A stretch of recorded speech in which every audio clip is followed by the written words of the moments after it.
Hola, ¿qué tal? Bienvenidos a la clase de lengua materna Español 2.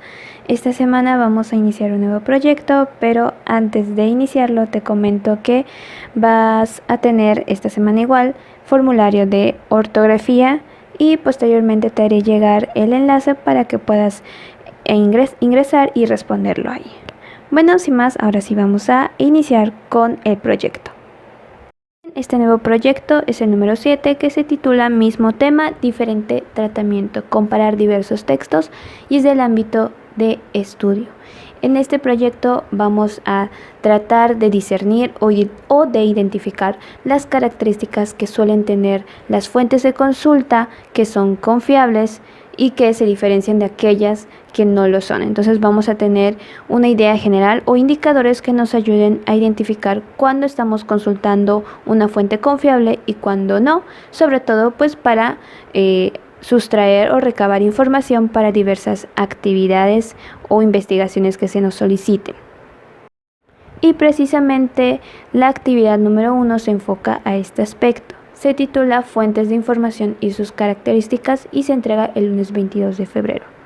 En esta actividad es necesario que consultes las páginas 119 a la 122 para que puedas leer acerca de las características que suele tener una fuente de información confiable y así como los indicadores que pueden ayudarte a identificar si esta fuente cumple con los requisitos para que sea viable sustraer de ella la información. Bien, y aquí en esta actividad lo primero que tienes que hacer es responder estas dos preguntas con base en la información del libro. Además del Internet, ¿qué otras fuentes de consulta existen? Es muy común que cuando nos piden investigar algo, accedemos directamente a Internet para buscar la información. Sin embargo, existen otras formas de obtener dicha información que no necesariamente tiene que ser el Internet. Ahí vas a notar cuáles son y posteriormente pasas a la siguiente pregunta. ¿Cuál de las siguientes páginas de Internet sería más confiable consultar? Y me explicas o me especificas por qué consideras eso. Y ahora en esa misma actividad, que es la número 1, vas a tratar de colocar en los ejemplos que se te presentan el indicador que se está ejemplificando y que representa el hecho de que esta fuente que te presento, este artículo que se recuperó de Internet, es confiable, ¿de acuerdo? Bien, aquí tienes un cuadro de opciones donde están algunos de los indicadores que están mencionados en tu libro de texto, en las páginas que debes leer y que están en una tabla. Entonces nada más que aquí te lo sintetizo y vas a observar los ejemplos que pertenecen a un artículo que se recuperó de Internet. Bien, aquí tienes algunos de los ejemplos. Vamos a hacer la suposición de que se te indicó que investigues acerca de un tema e identificaste este artículo de Internet. Ahora vas a corroborar que cuente con los indicadores de que es una fuente confiable. Por ejemplo, esa parte que cada una de las partes que te estoy señalando con el corchete o con la llave, vas a poner ahí lo que está ejemplificando. Por ejemplo, si la primera parte hace referencia a que tiene el nombre del emisor o de quien realiza el artículo, pues en el no dice 1, en la línea vas a poner, se menciona el nombre del emisor, por ejemplo, y así te vas con el resto de los ejemplos. Ahí en el 2, qué es lo que se está señalando, en el 3, y estas opciones las vas a encontrar en el cuadro que estaba ahí, que es el morado, ¿de acuerdo? O el púrpura, ¿de acuerdo? De ahí, de esas opciones vas a organizarlas en donde debe ir.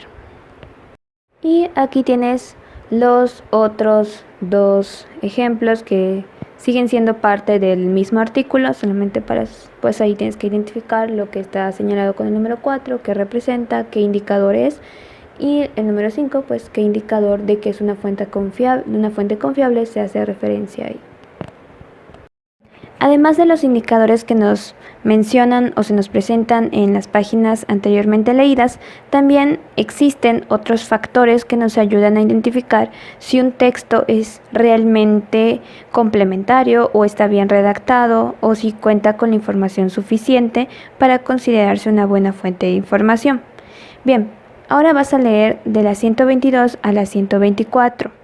Y vas a identificar que hay otros recursos como son las definiciones, uso de sinónimos para que durante la redacción no se vea repetitivo el uso de un mismo sustantivo o de una misma palabra, lo mismo que con los pronombres que nos ayudan a sustituir un sustantivo o una idea para que no suene reiterativo y pues nos da un indicio de que es un buen documento porque hay una correcta redacción ahí.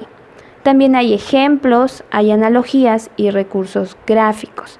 En esta actividad te voy a presentar una serie de ejemplos en donde hay una definición, hay uso de sinónimo, hay uso de pronombre, hay recursos gráficos o ejemplos, ¿de acuerdo?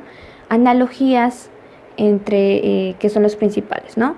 Que todos tratan acerca del tema de géneros literarios, para que veas cómo un mismo tema se puede abordar desde diferentes recursos, ¿no? Entonces aquí vas a observar cada uno de ellos y en la línea vas a poner a lo que hace referencia. Por ejemplo, si el primer recuadro tú observas que está presente una definición, pues vas a poner en la línea definición y escribes por qué consideras que este texto hace referencia a una definición y explicas. Y así te vas con el resto de los ejemplos. Y como puedes ver con estos dos ejemplos, pues se finaliza la actividad, que es también lo mismo, identificar y poner pues el recurso al que hace referencia. Bien, entonces esta sería en general la actividad número 1 que se entrega el lunes 22 de febrero. Bien, y eso sería todo por mi parte. Ya sabes que si tienes alguna duda con respecto al tema o a las instrucciones, puedes mandarme un mensaje por WhatsApp o en la clase en línea puedes externarla para que se resuelva en ese momento. Bien, entonces, sin más que agregar, me despido y que tengas una excelente semana.